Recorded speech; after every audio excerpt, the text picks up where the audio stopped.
इंशाल्लाह हम पूरी कोशिश करेंगे कि यहाँ पर अपना एक मुस्बत रोल अदा करें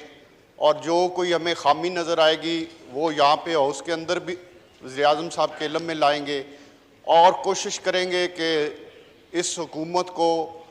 जहाँ भी कोई हमारी ज़रूरत पड़े,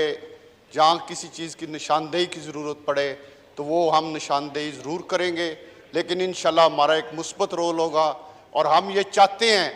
कि हर सूरत ये असेंबली अपना टन्योर मुकम्मल करे और वक्त पर इलेक्शन हो। हम किसी सूरत भी ये नहीं चाहते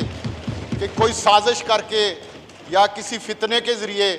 इलेक्शन जो एक टन्योर है उसको तोड़ने की कोशिश की जाए। हमारी तरफ से ये भरपूर रोल अदा किया जाएगा कि इलेक्शन वक्त पे हो,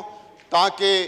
इस मुल्क में जो पहले भी अल्लाह का शुक्र है कि 2 इलेक्शन वक्त पे हुए हैं और ये इलेक्शन भी इंशाल्लाह वक्त पे हो और हमारा तावन इनके साथ जारी रहेगा।